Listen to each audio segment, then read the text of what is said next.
चलिए बच्चों, कैसे हो आप। तो चलिए आज हम पढ़ते हैं क्लास 10 के, है ना, चैप्टर संघात्मक शासन व्यवस्था।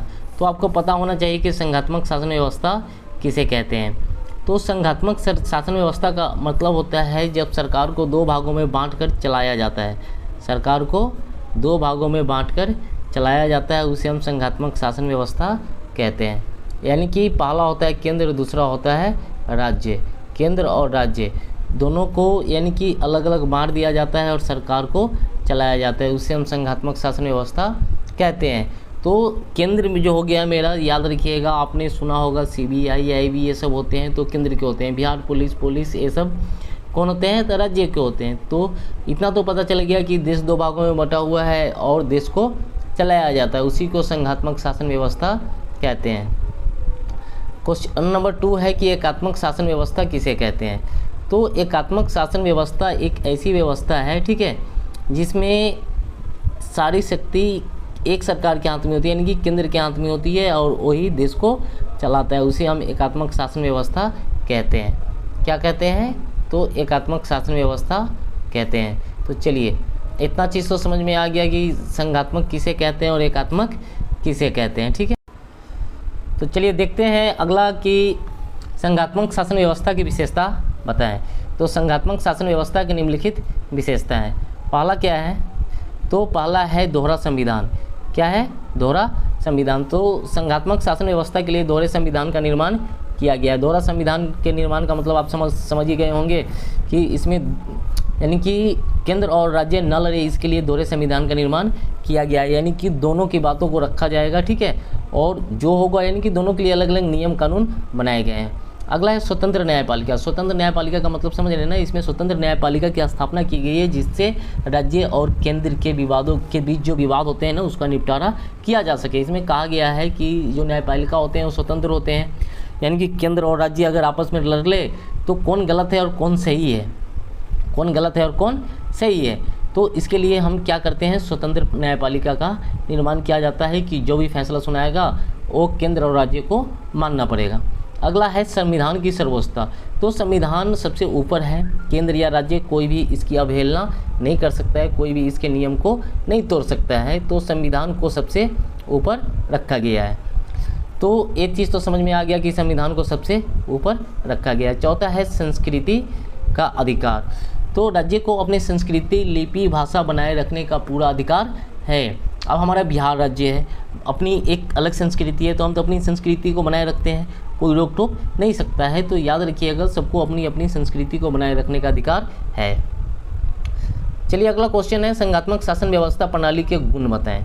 तो संघात्मक शासन व्यवस्था प्रणाली के निम्नलिखित गुण हैं। तो पहला है शक्ति विभाजन का सिद्धांत, यानी कि शक्ति विभाजन का सिद्धांत। तो इसका मतलब आप थोड़ा समझ लीजिए कि पहला है शक्ति विभाजन का सिद्धांत। शक्ति विभाजन के सिद्धांत का मतलब हो गया कि शक्तियों का बंटवारा कर दिया जाता है केंद्र और राज्यों के बीच, और वो दोनों मिलके देश को चलाते हैं, ठीक है। दूसरा है अंतर्राष्ट्रीय क्षेत्र में उन्नति, ठीक है, अंतर्राष्ट्रीय क्षेत्र में उन्नति। तो ये चीज़ भी अच्छी चीज़ है, क्योंकि देखिए जब ये चीज़ होगा तो अंतर्राष्ट्रीय क्षेत्र में उन्नति होगा, लोग यानी कि राज्य के लोग क्या करेंगे ना, दूसरे देश से जुड़ेंगे, है ना। संघात्मक प्रणाली में कई राज्यों को अपने आंतरिक यानी कि आसपास के जो देश होते हैं ना, उसे पूरा अधिकार है कि वो उसके साथ व्यापार करे, वार्तालाप करे, जो करना है करे। तो किसी भी राज्य के आसपास जो क्षेत्र होते हैं ना, जो दूसरे देश होते हैं, उसके साथ वो व्यापार कर सकता है, ठीक है। तीसरा है राष्ट्रीय एकता में बढ़ोतरी।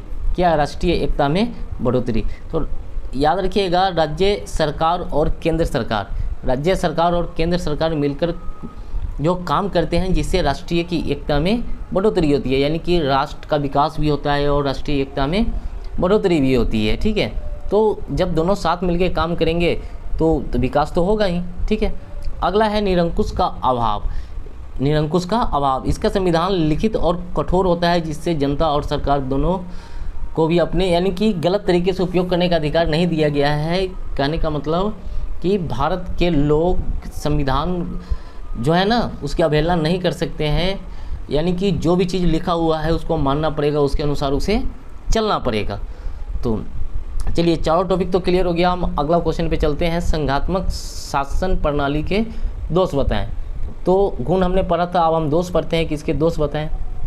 तो याद रखिएगा, किसी चीज़ का अगर गुण होता है तो उसका दोष भी जरूर होता है। तो संघात्मक शासन प्रणाली के निम्नलिखित दोष हैं। संघात्मक शासन प्रणाली के क्या निम्नलिखित दोष हैं? पहला है गुटबंदी करना। कभी कभी राज्य क्या करते हैं, एक दूसरे के साथ गुटबंदी करने लगते हैं। गुटबंदी यानी कि गुट बनाने लगते हैं, और गुटबंदी करने के कारण नुकसान किसका होता है? तो भैया किसी भी चीज़ में अगर आप गुटबंदी कीजिएगा तो नुकसान तो देश का ही ना होगा। तो कभी कभी कोई राज्य असंतुष्ट होकर संघ से अलग हो जाता है और संघ का विरोध, जिससे राष्ट्र को भी अच्छा खासा खतरा पहुंचता है। तो सही बात है कि हम गुट बना लेते हैं और सरकार के खिलाफ ही धरना प्रदर्शन करने लगते हैं। दूसरा है दोहरी राज्य भक्ति।